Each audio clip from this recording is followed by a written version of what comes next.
bagaimana kita harus menyambut Ramadan ini, apalagi kita masih di hari-hari pertamanya, justru dengan perubahan secara totalitas. Dari sisi kualitas ibadah kita harus ditingkatkan, sholatnya, zikirnya, baca Qur'annya, sedekahnya, apa saja yang kira-kira ibadah yang selama ini kita kerjakan, kita usahakan tingkatkan secara kualitas dan juga kuantitas jumlahnya kalau yang bisa ditambah jumlahnya. Seperti ibadah sunnah, contoh biasa Bapak Ibu berzikir hanya 10 kali astagfirullah misalnya. Sekarang kita bisa baca astagfirullah 100 kali misalnya. Intinya kita tingkatkan kualitasnya dan kuantitas ibadah itu. Begitu juga ibadah-ibadah yang belum pernah kita kerjakan selain Ramadan, usahakan dikerjakan di bulan Ramadan. Ini saatnya kita membenah-benah diri. Serta semua pintu-pintu pelanggaran agama usahakan dijauhi. Kami sudah bacakan perkataan syair berhubungan dengan masalah itu ya. Kembali saya ingatkan, kata syair, ya dzalladzi ma kafahu dzunubu fi rajabin, wahai orang-orang yang tidak cukup berbuat dosa di bulan Rajab, qad adallaka syahrus shaumi ba'dahuma. Maaf. Hatta asa rabbahu fi syahri Sya'ban, sampai dia bermaksiat juga pada Tuhannya di bulan Sya'ban. Laqad adallaka syahrus shaumi ba'dahuma, telah datang kepadamu setelah Rajab dan Sya'ban bulan puasa. Fala tusairhu aidan syahra isyani, jangan kamu isi lagi Ramadan ini dengan pelanggaran-pelanggaran dan pembangkangan. Watlul Qur'ana wasabbih fihi mujtahida, bacalah Al-Quran dan bertasbihlah yang banyak di dalam Ramadan. Fa innahu syahru tasbihin wa Qur'an, fa innahu syahru tasbihi wa Qur'an, karena Ramadan adalah bulan tasbih, berzikir dan bulan Al-Quran. Kam kunta ta'rifu mimman shama salafa, berapa banyak orang yang kau kenal sebelumnya sempat berpuasa bersama-sama, min baini ahlin wa jiranin wa ikhwani, di antara keluarga, tetangga dan juga saudara-saudara. Afnahumul mautu wastabqaka ba'dahum hayya, mereka telah dijemput oleh kematian dan meninggalkanmu masih hidup setelah mereka. Fama akrabul qasi minad dani, maka ketahuilah sangat dekat sekali kondisi keadaan orang yang masih hidup dengan orang yang sudah meninggal dunia. Ini kurang lebih yang kita bahas pada pertemuan yang lalu, dan bagaimana besarnya manfaat ya kalau seseorang itu segera menyadari pentingnya dia beramal saleh. Dan kita sudah banyak membahas ayat-ayat Al-Quran yang saya minta waktu itu Bapak Ibu buka aplikasi Al-Quran di handphonenya. Ayat-ayat penyesalan. Ayat-ayat penyesalan yang Allah sudah bocorkan kepada kita. Nanti di akhirat pada saat mulai kematian dan masuk alam barzah serta hari kebangkitan. Itu banyak sekali orang yang menyesal. Dan penyesalan itu terjadi pada 3 golongan. Golongan yang pertama yang penyesalannya abadi. Yaitu orang-orang yang meninggal dalam keadaan kafir, musyrik ataupun munafik. Ini abadi dalam neraka dan penyesalannya juga abadi. Sudah kita jelaskan beberapa ayat berhubungan dengan penyesalan mereka, di antaranya surah Al-Mu'minun surah nomor 23 ayat 99 sampai ayat 105 atau tepatnya 111 sih ya. Kemudian penyesalan kedua adalah orang-orang mukmin tapi dikenal dengan usatul mukminin. Orang mukmin yang banyak dosanya, orang mukmin yang banyak dosanya, gitu ya. Yang mukmin yang banyak dosanya ini Bapak Ibu sekalian, kalau dosanya lebih berat daripada amal solehnya, karena dia berbuat sedikit sekali, termasuk Ramadan aja dia tidak maksimalkan dan masih terus bergumul dalam perbuatan dosa, maka nanti dosanya bisa lebih berat daripada amal soleh, dan ini akan terjadi penyesalan karena dia akan masuk ke neraka. Walaupun sehari di neraka, misalnya jadwalnya, itu disebutkan dalam ayat Al-Quran, yauma inda rabbika ka'alfi sanati mimma ta'udun. Satu hari di sisi Tuhanmu itu adalah sama dengan 1000 tahun waktu di dunia. Jadi sangat besar sekali penyesalan yang terjadi pada saat itu. Karena dia akan masuk ke neraka walaupun cuma sehari, sama dengan 1000 tahun disiksa. Dan Allah mengatakan dalam ayat lain, la yadzuqunal mauta illa mautatal ula. Mereka tidak rasakan lagi pedihnya kematian kecuali sekali saja. Artinya orang di neraka disiksa tanpa ada kematian. Kemudian penyesalan yang ketiga, ini yang kita lebih hati-hati. Kalau yang pertama mudah-mudahan kita akan jauh insya Allah karena tidak kafir, tidak juga musyrik dan tidak munafik. Kalau yang kedua, saya yakin bulan Ramadan akan mendidik kita untuk menjadi orang yang lebih bertakwa dan juga jauh dari dosa. Kemudian yang ketiga ini yang kita khawatirkan, yaitu orang-orang menjadi ahli surga, tidak lewat neraka, tetapi mereka menyesal karena banyaknya peluang-peluang ibadah yang bisa meninggikan derajatnya di surga yang dia sia-siakan. Peluang puasa sunnah, peluang zikir pagi petang, peluang bersedekah, peluang ini dan itu misalnya. Banyak peluang-peluang ibadah yang disia-siakan.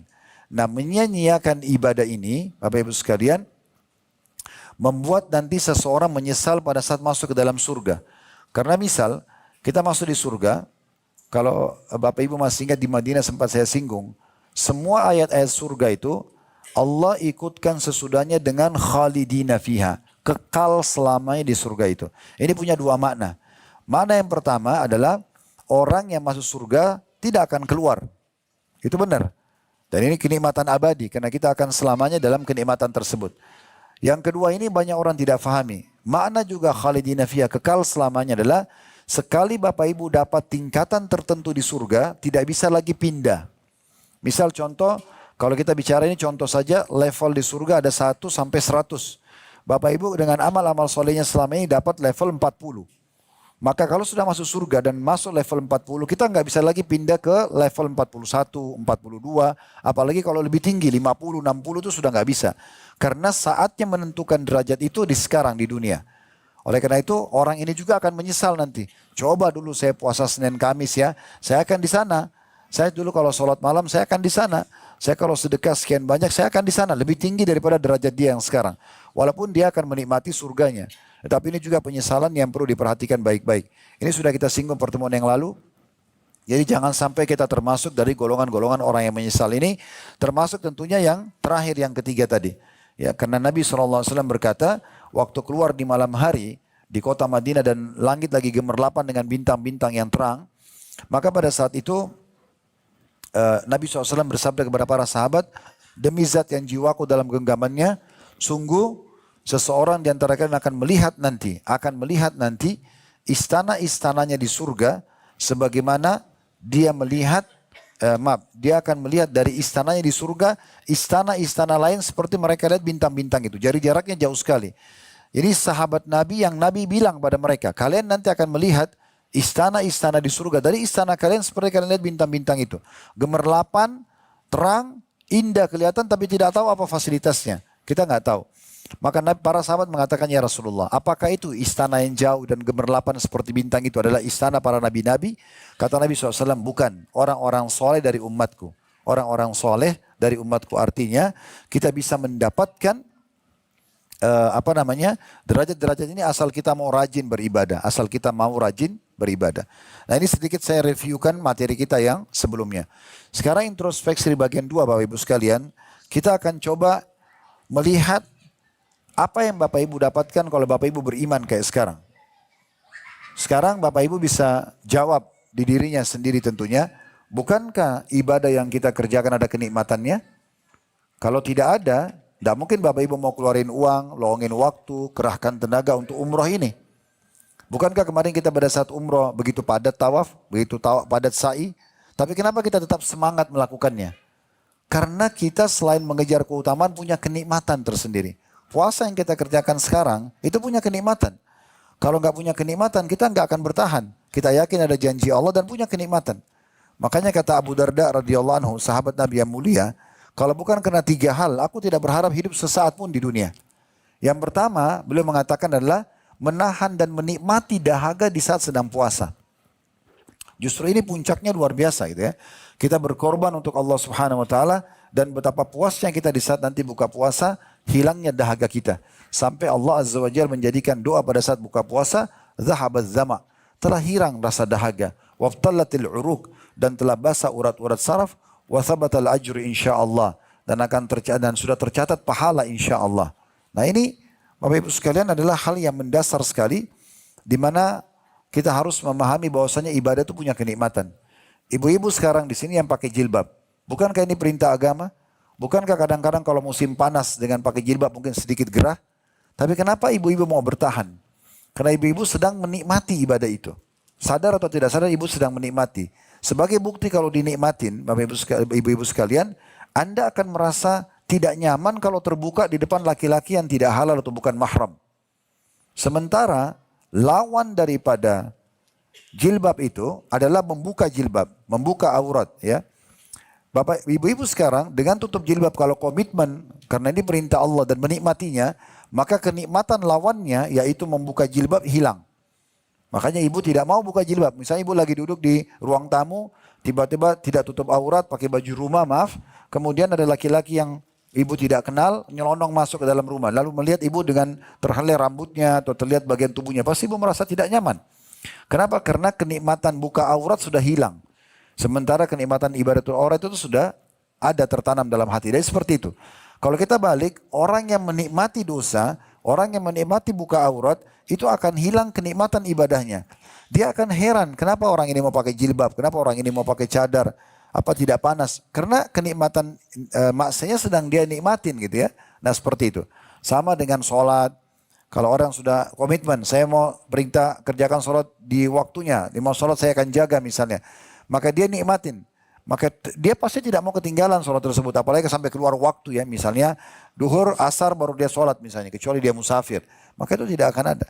Begitu juga dengan pendapatan halal dan haram dan segala macam hal. Jadi semuanya itu sebenarnya punya kenikmatan-kenikmatan yang makin Bapak Ibu tutup satu pintu dari salah satunya ini maka makin ternikmati. Contoh misalnya kita makin menikmati ibadah-ibadah kita, maka pintu nikmatin dosanya akan tertutup. Mau nggak mau? Orang kalau menikmatin pintu dosanya, maka nikmat ibadahnya akan hilang.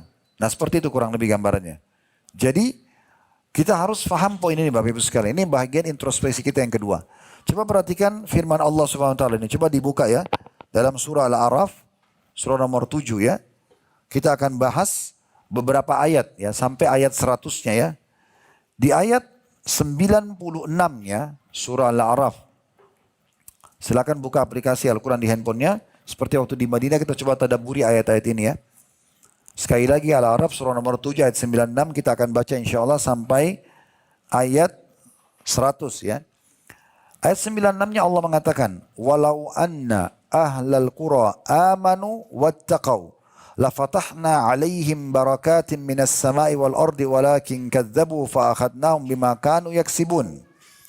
Jikalau sekiranya penduduk negeri itu beriman dan bertakwa, mereka yakin Allah ada, mereka yakin ada malaikat, mereka yakin ada hari kiamat, ada kitab-kitab turun dan rasul-rasul diutus, mereka yakin dengan takdiran keputusan Allah baik dan buruk, maka mereka beriman dan bertakwa, tunduk kepada Allah. Yang Allah perintahkan dikerjakan, yang Allah halalkan dinikmati, yang Allah larang dijauhi. Jikalau sekiranya penduduk negeri itu beriman dan bertakwa, Allah mengatakan apa? Pastilah kami akan limpahkan kepada mereka keberkahan dari langit dan bumi. Mana keberkahan Bapak Ibu sekalian? Kecukupan. Dalam segala hal Allah akan berkahi kalau mereka beriman dan bertakwa. Tapi sayangnya kata Allah, mereka mendustakan atau meragukan ayat-ayat kami. Maka kami siksa mereka disebabkan perbuatan mereka. Jadi ayat ini menjelaskan kalau Bapak Ibu beriman kepada Allah Subhanahu wa taala, itu akan dibukakan pintu-pintu keberkahan dari langit. Masuk dalamnya keberkahan itu kesehatan, ya, kebahagiaan, kecukupan dan seterusnya. Lalu di ayat 97-nya sampai ayat 100, Allah Subhanahu wa taala menitik beratkan tentang ancaman justru kalau orang tidak beriman dan bertakwa. Dia terus saja dalam kelalaian dan kemaksiatannya. Apa yang akan datang dari Allah? Allah mengatakan afa amina ahlul qura ayyatiyahum ba'suna bayatan wa hum naimun. Apakah penduduk negeri-negeri itu merasa aman dari kedatangan siksaan kami kepada mereka di malam hari di waktu mereka tidur? Orang-orang yang terus dalam kelalaian dan kemaksiatan ini, apakah mereka bisa dapat jaminan mereka masih bisa bangun dari tidurnya? Mereka tidak dihukum pada saat mereka di atas ranjang pada saat tidur? Di hotel lagi berzina misalnya, atau dia sedang di meja judinya, walaupun dia tertidur gitu ya. Misalnya dia sudah ada orang sampai menginap di tempat perjudian gitu ya. Atau orang habisin waktu di karaoke dan diskotiknya. Apakah mereka bisa mendapatkan keamanan Allah tidak akan hukum? Ini tanda tanya. Di ayat 98-nya Allah bilang juga, awa amina ahlul qura ayyatiyahum ba'suna duhan wa hum yal'abun. Atau apakah penduduk negeri itu merasa aman dari kedatangan siksaan kami kepada mereka di waktu duha atau pagi sedang mereka sedang bermain-main. Jadi maksudnya di waktu malam bisa disiksa, di waktu pagi dan siang juga bisa disiksa. Kita kalau dengar sekarang cerita tentang longsor, bencana alam yang terjadi, kenapa Bapak Ibu sekalian banyak orang yang jadi korban? Mereka tidak sempat melarikan diri. Ini yang Allah masukkan di sini. Kalau siksa Allah sudah datang karena kita lakukan pelanggaran-pelanggaran dan tidak mau berhenti, maka itu yang terjadi. Tidak sempat orang melarikan diri. Ya. Kalaupun ada orang yang diselamatkan oleh Allah Subhanahu Wa Taala, itu untuk menjadi pembelajaran bagi orang-orang agar dia bercerita tentang bahayanya siksaan tersebut. Lalu ayat 99 yang Allah mengatakan, afa aminu makrallah fala ya'manu makrallahi illal qaumul khasirun. Apakah mereka merasa aman dari azab Allah yang tidak terduga-duga ya? Dan tidak ada yang merasa aman dari siksaan Allah kecuali kaum yang merugi. Tidak ada orang yang mengatakan, saya nggak mungkin dihukum, saya nggak mungkin begini, kecuali orang yang rugi. Karena kalau sudah datang hukuman Allah, tiba-tiba buta, wa na'udzubillah, tiba-tiba tuli, tiba-tiba stroke, tiba-tiba pincang, tiba-tiba dan itu, mereka udah nggak bisa bilang apa-apa lagi. Ya. Jadi tidak bisa berbuat apa-apa lagi. Jadi kalau Bapak Ibu maaf yang hadir mudah-mudahan tidak ada, tapi kalau ada yang punya masalah apapun, maka yang paling pertama kita introspeksi diri adalah bagaimana hubungan kita dengan Allah. Apakah hubungan kita sama Allah sudah baik atau tidak? Karena semua inti permasalahan kita adalah karena rusaknya hubungan kita sama Allah. Jadi kalau Bapak Ibu perbaikin itu, maka akan aman. Makanya sebagian salaf berkata, rahimahumullah, saya tahu saya punya kemaksiatan kepada Allah di saat saya lihat perubahan sikap pasangan hidup saya. Suami atau istri, atau perubahan sikap anak, perubahan sikap orang tua, tiba-tiba tanpa sebab perubahannya. Atau perubahan sikap tungganganku. Zaman dulu orang nunggangin unta atau kuda, tiba-tiba tidak mudah untuk ditunggangin gitu ya. Kalau kita sekarang mungkin transportasi kita, dan juga tikus yang ada dalam rumahku. Semua dijadikan sebagai bahan introspeksi diri bagi mereka. Karena janji Allah tadi di Al-A'raf 96 ini, kalau orang beriman dan bertakwa, itu dibukakan keberkahan. Artinya tidak ada kesulitan harusnya. Tidak ada permasalahan harusnya. Berarti permasalahan disebabkan karena adanya pelanggaran. Nah pelanggaran ini harus diperhatikan. Kalau Bapak Ibu ada masalah apapun langsung introspeksi diri. Apa ini? Sholat 2 rakaat. Ini taubat kepada Allah SWT. Lalu minta, ya Allah tolong tunjukkan apa permasalahannya ini. Apa sebabnya kejadian ini? Ya, kita diserang orang, digunjing, difitnah, piutang kita nggak dikembalikan, uang kita atau yang dalam bentuk piutang tidak dibayar, kita investasi ditipu. Apa ini kira-kira masalahnya? Yang paling utama adalah kita harus introspeksi di antara hubungan kita sama Allah. Itu dulu. Tidak usah kita salahkan orang-orang. Dulu di kota Mekah ini Bapak Ibu sekalian di saat awal-awal Islam ya, sahabat-sahabat Nabi yang disiksa di sini. Dulu kalau kita hidup di fase Mekah, Bapak Ibu sekalian, di sekitar Ka'bah, waktu umat Islam masih lemah ya, bahkan Nabi SAW pun juga disiksa oleh mereka. Itu kalau kita jalan, kita tidak merasa aman sama sekali. Karena semua orang Mekah boleh memukul umat Islam, boleh mengambil hartanya, boleh membunuh tanpa dikena hukuman. Kita bisa bayangkan bagaimana susahnya orang hidup di masa itu. Beberapa orang sahabat Nabi yang lagi disiksa, sudah berdarah-darah, lalu orang-orang Quraisy berkata begini, pada saat tiba sore hari ya, kami berhenti menyiksa kalian bukan karena kasihan, tapi kami berhenti karena kami sudah bosan. Besok kami akan kembali menyiksa kalian lagi. Apa jawaban para muslimin pada saat itu? Allah lah yang telah mengutus kalian untuk menguji kami. Melihat keimanan kami kuat atau tidak. Jadi mereka tuh selalu jadikan bahan introspeksi diri. Walaupun diserang oleh orang. Gitu kan? Mereka kembali kepada keimanan mereka. Nah seperti itu. Kemudian di ayat 100-nya Allah Subhanahu wa taala mengatakan masih Al-A'raf tadi ya. Awalam yahdi lil ladina yarithuna al-ardha min ba'di ahliha allau nasha'u asabnahum bidunubihim wa natba'u ala qulubihim fahum la yasma'un. Dan apakah belum jelas bagi orang-orang yang mempusakai suatu negeri sesudah lenyapnya penduduknya? Maksudnya negeri yang pernah Allah hukum ya. Kayak di Mesir itu ada Fir'aun. Kemudian di Jordania itu ada laut mati tempatnya. Kaum Lut ya disiksa di 4 jam dari Madinah namanya Madain Saleh. Tempatnya kaum Saleh, kaum Samud yang Allah siksa. Ada orang-orang yang tinggal dekat-dekat situ.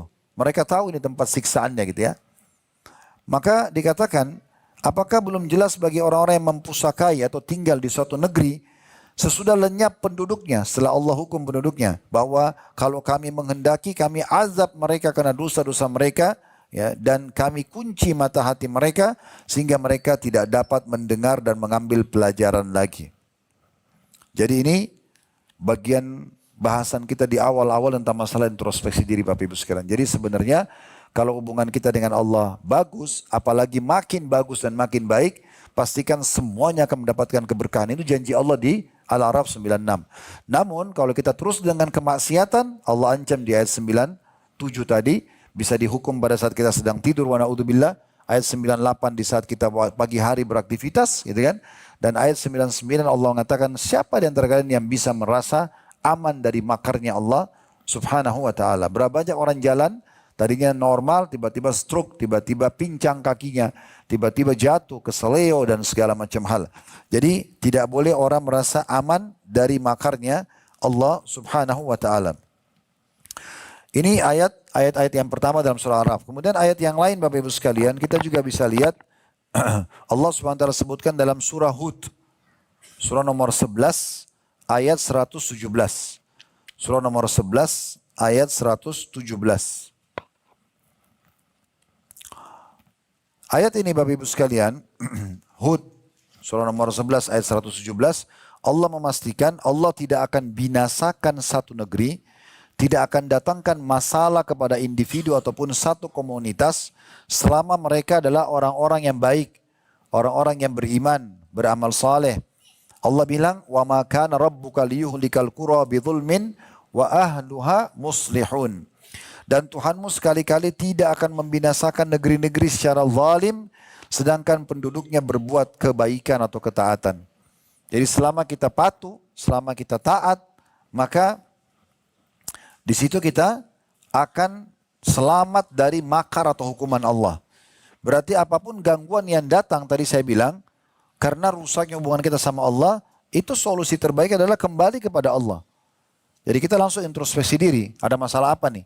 Kita berbanyak istighfar, kita berbanyak sedekah, kita coba minta petunjuk sama Allah dengan doa kita, mana yang salah nih supaya Allah tunjukkan. Biasanya itu Allah perlihatkan salah kita di mana, lalu kemudian kita segera menyelesaikan. Bapak Ibu tidak usah terlalu kesana sini untuk mencari solusinya, tinggal taubat nasuha kepada Allah.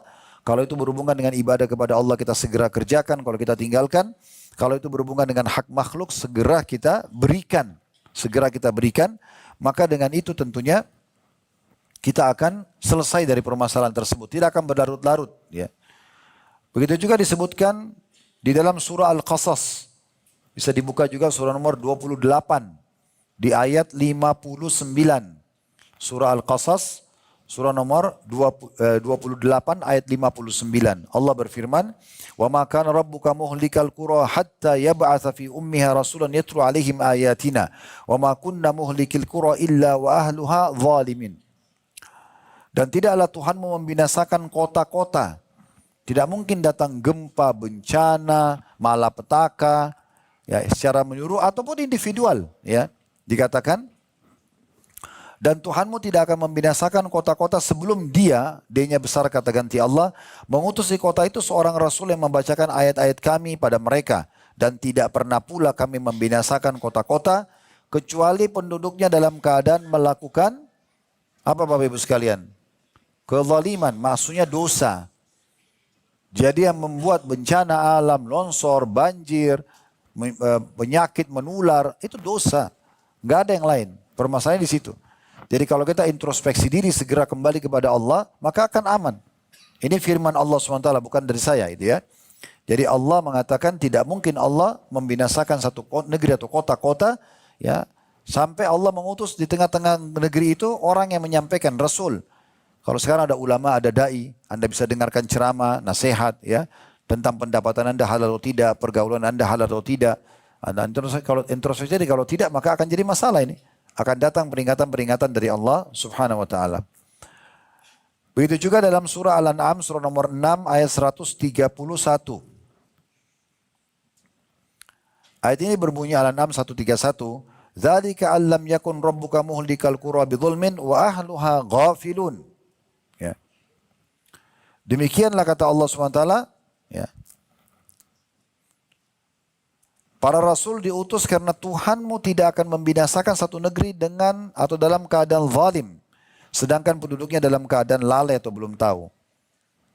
Jadi kalau misalnya ada orang atau negeri memang berbuat dosa tapi mereka belum tahu kalau itu dosa, Allah akan datangkan orang yang akan menyampaikan nanti. Apakah seorang rasul, tapi kita sudah ditutup dengan diutusnya Nabi Muhammad SAW, berarti sekarang estafet ini dilanjutkan oleh para ulama dan da'i. Kalau sudah sampai satu nasihat saja kepada kita telah tegak argumentasi pada kita. Misalnya Bapak Ibu buat dosa satu dosa, ada yang bilang jangan, nggak boleh, itu dosa. Misal, tapi kita tetap lakukan, ya berarti peringatan sudah sampai. Berarti sangat terbuka pintu hukuman. Mirip kalau kita kerja di kantor, diingatkan nih, dapat SP1, surat peringatan 1. Jangan ya. Ugal-ugalan tetap, maka dia akan pindah ke SP2, SP3, bahkan bisa di PHK. Nah peringatan sudah sampai. Berarti hukuman akan sangat dekat dengan orang-orang seperti ini. Ingat Bapak Ibu sekalian, bahwasanya janji Allah itu benar. Allah tidak akan pungkiri janjinya. Orang-orang yang beriman, bertakwa akan dibukakan pintu-pintu keberkahan dari langit dan bumi. Rezekinya diluaskan, badannya disehatkan, urusannya dimudahkan dan seterusnya. Dan orang-orang yang membangkang pasti akan dihukum. Ya. Dan biasanya peringatan demi peringatan akan datang terus menerus. Agar orang itu berhenti dari pelanggaran-pelanggarannya. Biasanya kalau dalam peringatan yang pertama dia sadar, maka tidak akan berlanjut hukumannya. Contoh misalnya, sebelum orang mencuri, peringatan Allah yang pertama Bapak Ibu sekalian, adalah bagaimana dianya takut, khawatir. Ya. Orang yang mau manipulasi data, orang yang mau mencuri, orang yang mau berzina, orang yang mau membunuh, itu biasanya takut. Kalau dia takut nih dosa, takut orang tahu misalnya, dia berhenti maka dia aman.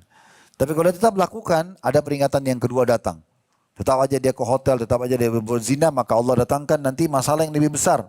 Misalnya dia dilihat oleh tetangganya, dilihat oleh kerabatnya, atau pasangan hidupnya tahu. Ributlah rumah tangganya, supaya dia berhenti.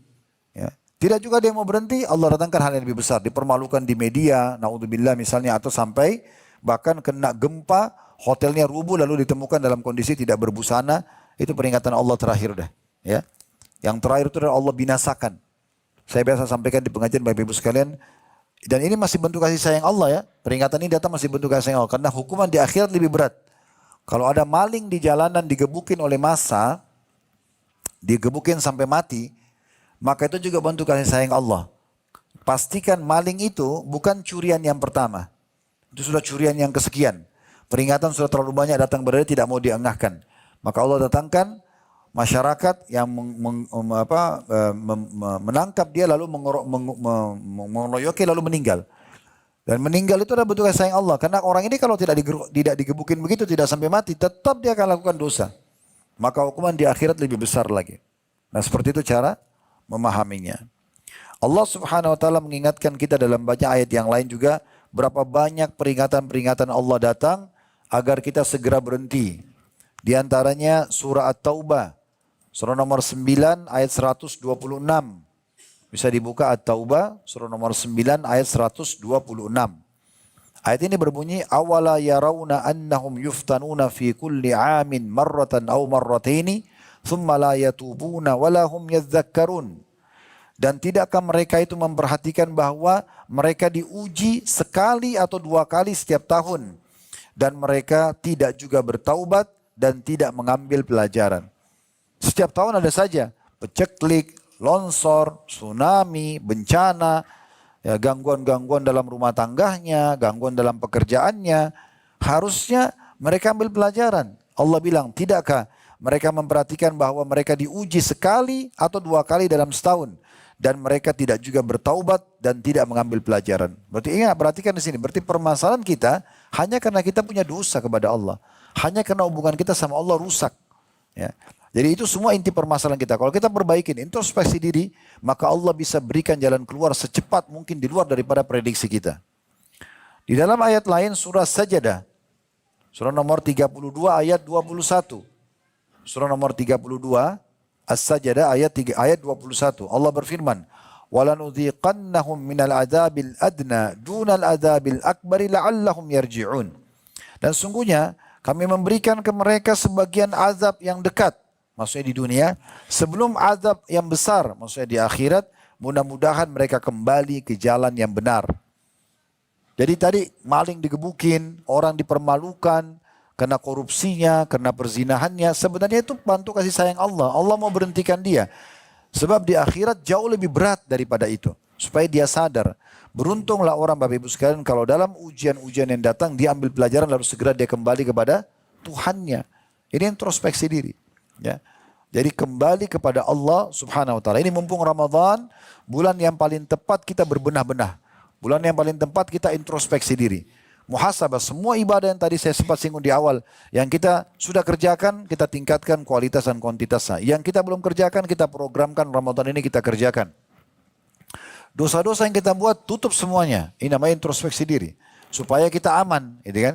Kita akan merasakan keberkahan dari Allah SWT, kehidupan kita akan makmur, tentram, bahagia, dan kita akan jauh dari segala macam mara bahaya. Allah berfirman dalam surah As-Sajdah tadi, surah nomor 32 ayat 21, "Walanudhiqanna minal adzabil adna dunal adzabil akbar la'allahum yarji'un." Sungguh kami akan memberikan kepada mereka sebagian azab yang dekat. Maksudnya ujian-ujian di dunia, gangguan-gangguan sebelum azab yang besar di akhirat, supaya mereka tidak kena hukuman di sana, segera sadar, mudah-mudahan mereka kembali ke jalan yang benar. Tujuannya untuk itu. Jadi ributnya rumah tangga, durhakanya anak, perubahan sikap orang tua, sahabat, bisnis yang rugi, apa sajalah masalah-masalah, penyakit yang tidak kunjung sembuh. Semua ini sebenarnya intinya kembali kepada perbaikan hubungan kita dengan Allah. Kemudian selanjutnya dalam surah Yunus. Ya. Surah nomor 10 ayat 13. Ini kisah unik sekali, kisah tentang Nabi Yunus dan kaumnya. Surah Yunus, surah nomor 10 ayat 13 berbunyi, "Walaqad ahlaknal quruna min qablikum lamma zalamu wa ja'atuhum rusuluhum bil bayyinati wa ma kanu liyu'minu. Kadzalika najzil qaumal mujrimin." Sesungguhnya kami telah membinasakan, kata Allah, umat-umat sebelum kamu.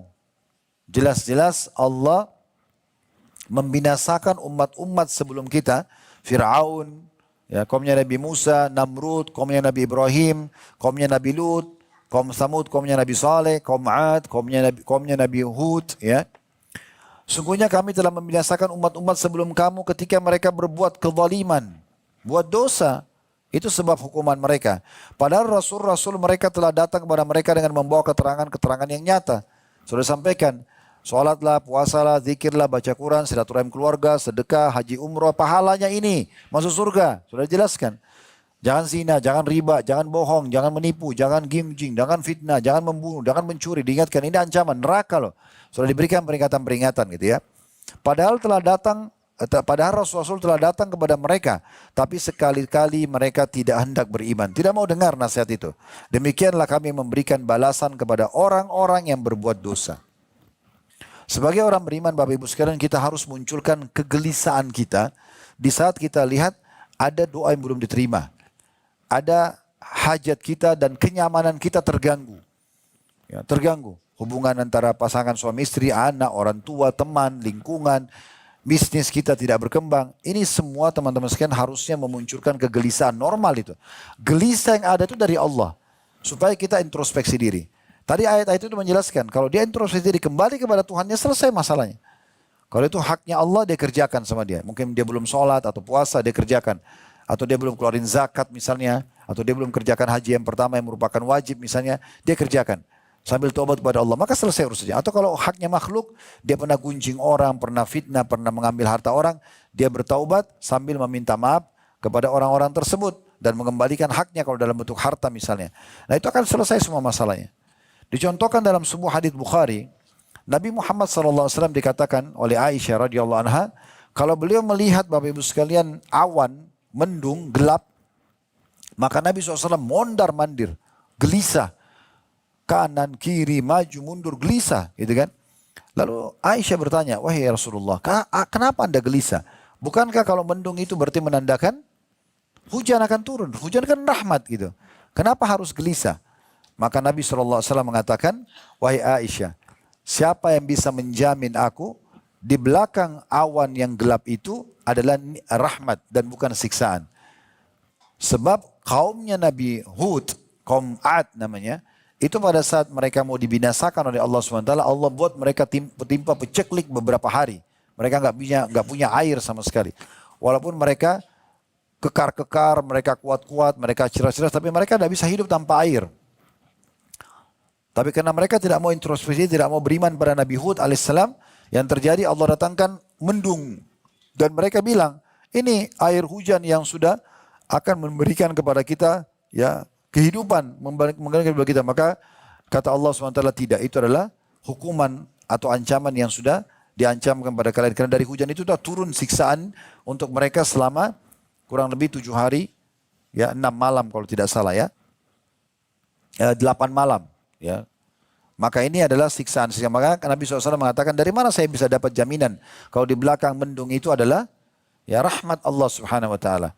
Sampai kalau hujan sudah turun, baru Rasulullah SAW tenang, Bapak Ibu sekalian. Baru beliau tenang. Ibnu Qayyim rahimahullah menyebutkan dalam kitab Ad-Da' wa Dawa beliau di halaman 46, kurang lebih terjemahannya ini riwayat dahsyat sekali ya. Kita bisa jadikan introspeksi diri buat kita semuanya gitu. Karena di Indonesia lagi terjadi banyak bencana ya. Kita bukan sedang menyalahkan individualnya, tapi ini dalil yang menjelaskan kepada kita cara yang paling baik untuk segera keluar dari permasalahan kita. Kata Ibnu Qayyim menukil dalam kitab Ad-Da' wa Dawa di halaman 46, pernah ada 2 orang menemui Ummul Mukminin Aisyah radhiyallahu anha. Seraya bertanya, wahai Ummul Mukminin, wahai ibunya orang-orang beriman, ini julukan istri-istri Nabi ya. Beritahukan kepada kami tentang gempa. Jadi di masa itu ditanya, bagaimana tentang gempa? Apa kira-kira sebabnya? Dan bagaimana keluar dari permasalahan gempa itu? Ini ditanya waktu itu ya. Apa kata Aisyah, istri Nabi SAW yang mulia? Beliau bilang, bila mereka, penduduk negeri yang sedang kena gempa itu, telah menghalalkan zina, kemudian mengkonsumsi minuman keras, ya kalau kita sekarang mungkin sudah masuk, bukan cuma cair, narkotika pun masuk di dalamnya itu ya. Memainkan alat-alat musik, maka Allah cemburu di langit sana. Kemudian berfirman kepada bumi, goncangkan dirimu. Bila mereka segera taubat dan meninggalkan pelanggaran mereka, maka akan kembali aman. Jika tidak, maka Allah akan menghancurkan bumi mereka, ya, bumi mereka tempat hidup, sehingga mereka pun binasa. Tadi sempat saya bilang ada surah Yunus ya, belum sempat saya bacakan tadi. Ya. Surah Yunus ini, yang surah nomor 10 ayat 13, Allah mengatakan, sudah saya bacakan dari surah Yunus ya. Tapi ada cerita tentang Nabi Yunus alaihissalam dengan kaumnya, Bapak Ibu sekalian. Ini unik sekali. Jadi Allah katakan dalam surah Yunus, semua umat-umat sebelum itu telah Allah binasakan. Kecuali kaumnya Nabi Yunus. Bagaimana ceritanya kaum Nabi Yunus sempat mau disiksa lalu selamat? Kira-kira apa sebabnya? Diceritakan Bapak Ibu sekalian. Jadi Nabi Yunus ini salah satu Nabi Allah yang datang ke satu negeri namanya Nainawa. Nainawa ini negeri di Irak ya. Tempat kaum yang didakwahi. Kebetulan Nabi Yunus ini termasuk Nabi yang bukan dari suku itu. Kalau Nabi Muhammad SAW kan mendakwahi Quraisy memang dari suku Quraisy. Kalau ini bukan itu ya. Bukan dari suku itu dan negeri itu.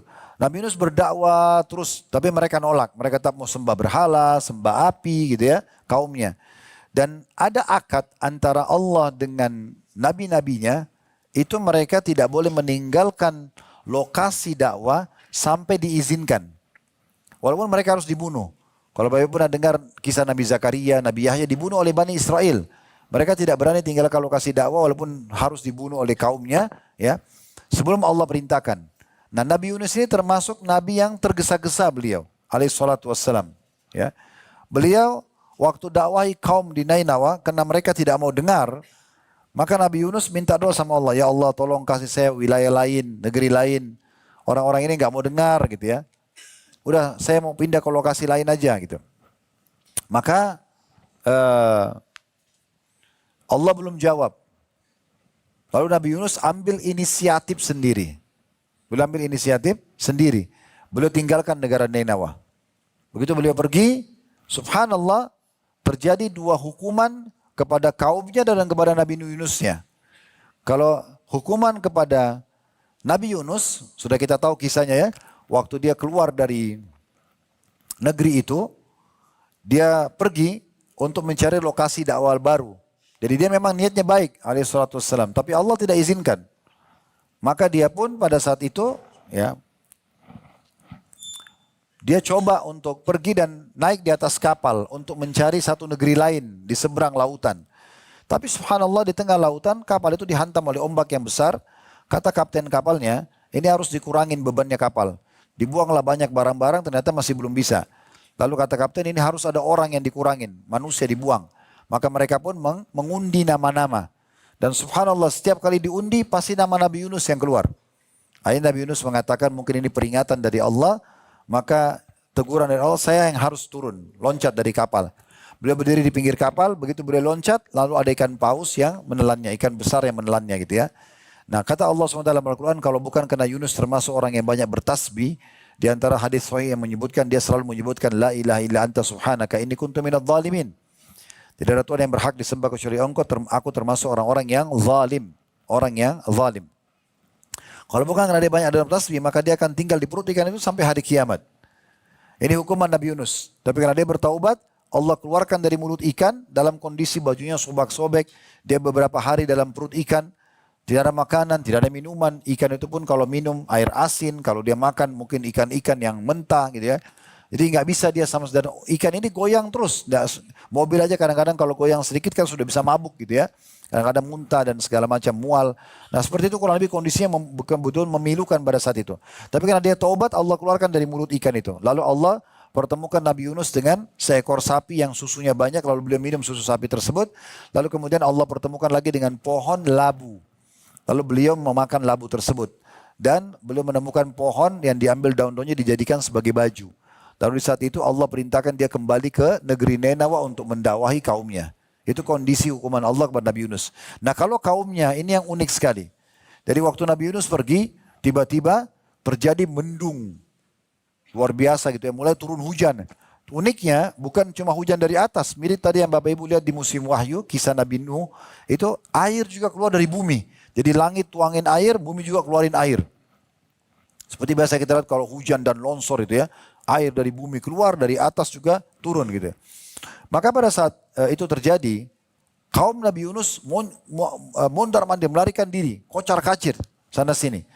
Raja mereka, kepala suku mereka bilang, waktu lihat kejadian tersebut, sepertinya kita jangan lari. Tahan semua masyarakat, jangan lari. Dengarin, dalam kondisi sudah berit petir sana sini, suara guntur. Lalu dia bilang, jangan kita lari. Tunggu, kemungkinan besar ini adalah peringatan dari Tuhannya Yunus yang diingatkan kepada kita. Itulah Allah. Sekarang coba kita nyatakan kita beriman kepada Allah dan kita berjanji akan meninggalkan menyembah berhala. Maka semua penduduk negeri Nainawa itu Bapak Ibu sekalian sujud dan menyatakan beriman sama Allah. Apa yang terjadi? Uniknya langit jadi terang, air yang di bumi teresap kembali. Akhirnya mereka beriman semua kepada Allah SWT. Setelah dihukum ya, maka Nabi Yunus kembali ke Nainawa dalam kondisi kaumnya lebih dari 100.000 orang sudah beriman kepada Allah Subhanahu wa taala. Jadi ini termasuk ya yang perlu kita titik beratkan ya dan menjelaskan tentang masalah kejadian tadi. Baik. Kita sudah sampaikan tadi bagaimana Aisyah menggambarkan ya, saya ulangi lagi pada saat ditanya tentang gempa beliau mengatakan bila mereka menghalalkan zina, mengkonsumsi minuman keras, memainkan alat-alat musik, maka Allah cemburu di langit sana. Kemudian berfirman kepada bumi, goncangkan dirimu. Kemudian jika mereka taubat dan meninggalkan pelanggaran mereka, maka akan kembali aman. Jika mereka tidak kembali, ya tetap dalam maksiatnya, maka Allah akan menghancurkan bumi tempat mereka hidup, sehingga mereka binasa bersama bumi tersebut. Itu tadi dalam kisah kaumnya Nabi Yunus, Bapak Ibu bisa lihat di surah nomor 10 ayat 98 ya, yang mereka diselamatkan oleh Allah Subhanahu wa taala itu surah Yunus ayat 98. At-Tabari salah satu ulama berkata dalam tafsirnya di jilid 17 di halaman 478 beliau mengatakan bahwa pernah terjadi gempa di Kufa. Kufa ini salah satu kota di Irak ya. Pada masa Abdullah bin Mas'ud radhiyallahu anhu, pada saat di masa sahabat ini hidup, namanya Abdullah bin Mas'ud. Maka ia berkata kepada penduduk Kufah, wahai sekalian manusia, sesungguhnya Allah menginginkan kalian bertobat kepadanya, maka segera kembali kepada Allah. Maka segera kembali kepada Allah. Jadi ini peringatan sahabat kepada penduduk Kufah hanya karena mendengar terjadi gempa sekali. Gempa hitungan detik ya kita biasa. Ya, kita biasa rasakan gempa ya. Sebenarnya itu sudah peringatan dari Allah SWT. Kapan kita tidak kembali kepada Allah, tidak segera saling mengingatkan, maka gempa itu akan menimpa umumnya orang gitu. Ibnul Jauzi, salah satu ulama yang lain, menukil dalam kitab Zadul Masir fi Ilmu Tafsir di jilid 2 halaman 486. Bahwasanya Abdullah bin Zubair radhiyallahu anhuma, ini sahabat Nabi yang mulia juga, dia dan ayahnya sahabat, setiap kali mendengarkan suara guntur. Ya, siapa dari kita dengar guntur nggak kaget Bapak Ibu sekalian ya? Menggelegar begitu ya. Ini nggak mungkin tanpa sebab. Maka kalau setiap kali beliau dengar suara guntur, maka beliau mengatakan innahu wa'idun syadidun di ahlil ard. Sesungguhnya ini benar-benar peringatan yang sangat keras dan tegas bagi semua penduduk bumi. Kita berapa kali kalau dengar guntur kita hanya tutup kuping kita. Kita akan anggap seperti fenomena biasa. Tapi orang-orang salaf dulu tidak seperti itu. Mereka jadikan itu bahan introspeksi diri buat mereka. Dari hal yang kecil saja, itu sudah cukup membuat kita harus introspeksi diri. Misalnya kita jalan ke Seleo, ya kita mau keluar tiba-tiba ada halangan, kita mau berbisnis kemudian batal. Banyak hal-hal yang harusnya kita jadikan sebagai bahan introspeksi. Tinggal istighfar kepada Allah, minta sama Allah petunjuk. Ya Allah kalau hambamu salah tolong tunjukkan jalan keluarnya dan solusinya. Itu yang paling bagus.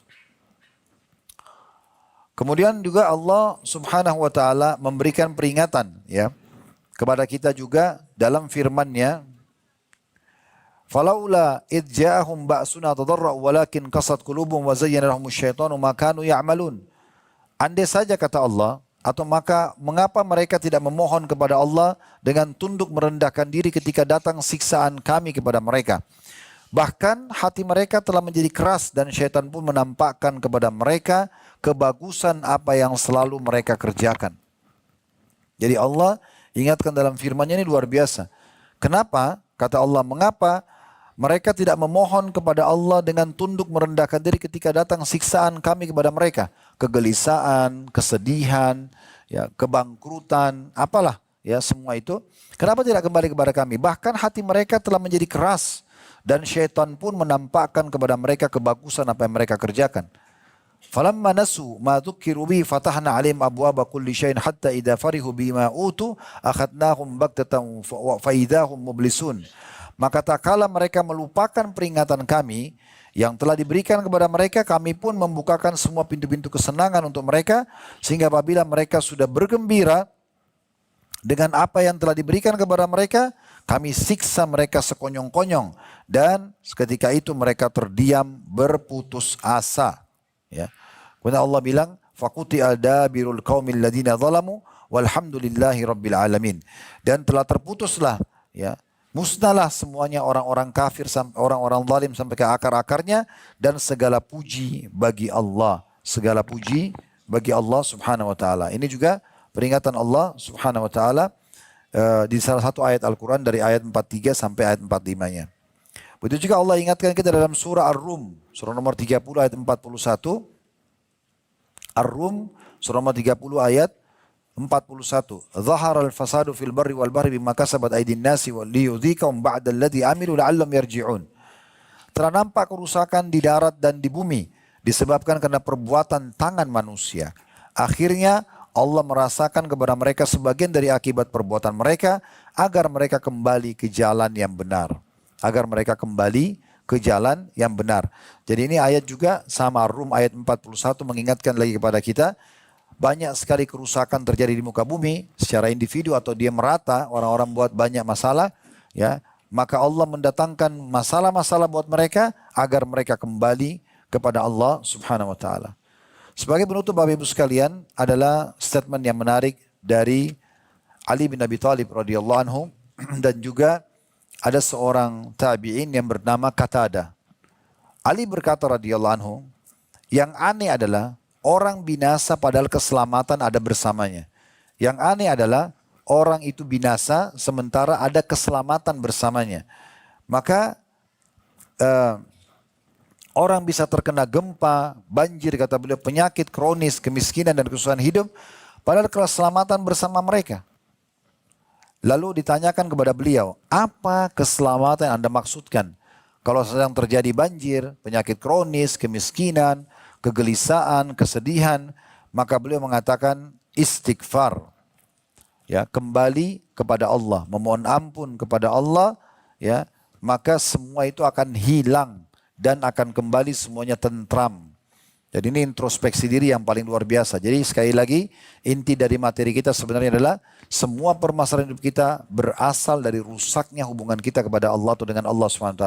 Kapan Bapak Ibu kembali introspeksi diri, muhasabah, ya, maka Allah akan menyelesaikan semua permasalahan kita di luar daripada pemikiran kita. Mungkin kita akan mentok kadang-kadang sebagai manusia di satu titik yang kita tidak bisa lagi berpikir, tapi Allah bisa menyelesaikan dengan caranya dan sangat mudah, seberat apapun yang dianggap masalah itu oleh manusia.